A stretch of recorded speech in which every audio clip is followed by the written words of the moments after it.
down tonight. Kids seemed really focused yesterday and had a good practice. Today was so-so, not to my level of expectations by any means, but keep pushing. Questions? Coach, what do you make of Missouri? Obviously, they threw the ball around really good in this last game.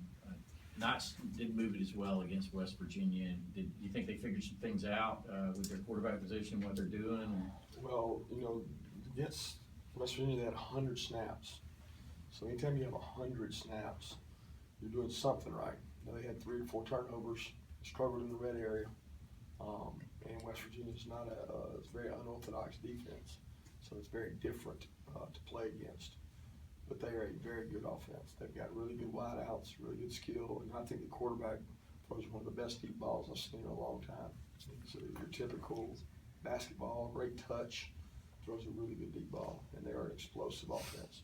They've taken a lot of Baylor's offense, and they do a lot of the same concepts along with what Josh has done in his history with the up-tempo pace. So they are a lot to be dealt with from the standpoint of being able to throw the ball vertically but still run the ball with power game inside. They literally spread you out the entire field, and they create a lot of issues. So they do a really good job. And yes, they played a lot better against Eastern Michigan, but it was more of the turnovers against West Virginia that just killed them. They had guys open. They missed several balls against West Virginia. Following up on that, your secondary, how confident do you feel like in their ability to handle this type of challenge? We got challenged against North Carolina. We didn't necessarily do real well. There was several balls they missed against North Carolina, but we were challenged. They had some big receivers, big wideouts, had some matchup issues. It'll be the same way this week. We got matchup issues with height at several positions. We know that. Our kids can play well. We've worked really hard on the things we have to do to be successful, and we're challenging those guys to do that. And they've got to go out and do it in practice so that they can actually do it in the game, and that's what we're focused on right now. What have you seen out of Juwan at corner these first 2 games? Well, he's in trail a lot against North Carolina. He didn't play great technique. He played a little better technique this last week.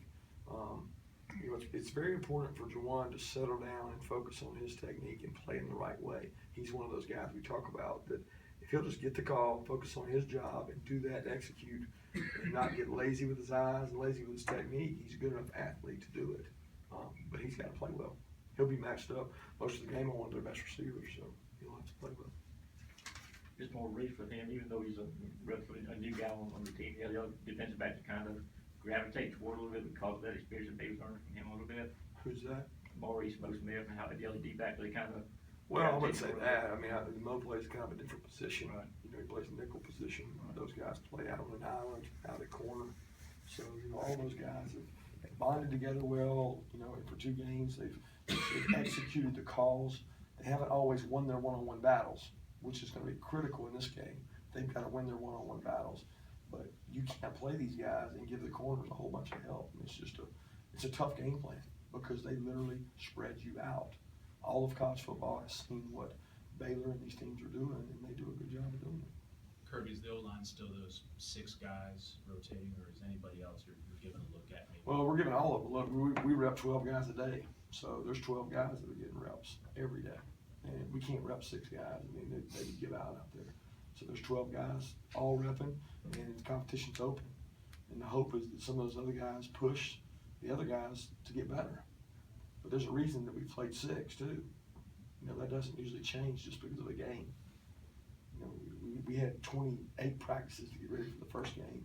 It doesn't usually change when it goes after that 28. A lot of people say, well, change it, try a new guy. Well, there's a reason that 6 we've been playing are playing, and we're trying to get each and every one of those 12 better so they get reps in practice.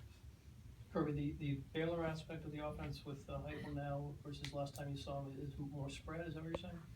Well, it's complicated, Mark. It's not spread as in spread, it's spread as in spread out. They're a lot further, they're always spread, but they've added some wrinkles to their offense. It's not the same as Oklahoma was a few years ago. The pace is, so they're doing a great job with the pace, but they've got a lot more parts than just what they did at Oklahoma. There's a lot more intricacies to it that Baylor does that create issues for your defense. Where's Drew Lock in terms of his athleticism? Not necessarily asking you to compare him to the other guys, but is he as good an athlete as the other two guys you faced thus far, or is he the runner that they are? He can run. They've got designed runs for him. They've got, you know, man, they bring in behind him. You know, the Xanders, they do a really good job with those guys. He can run. You know, I don't think they want him to run a lot, but he can run. He takes off running scrambles, and they've had some design runs. He's a very good athlete. I mean, you get offered by college basketball programs, you don't have slow feet usually. I mean, he's a threat. He's a very good quarterback. I mean, again, he's one that until I watched more tape on, I didn't realize how good he was coming into the season and how well he's played in the last two games.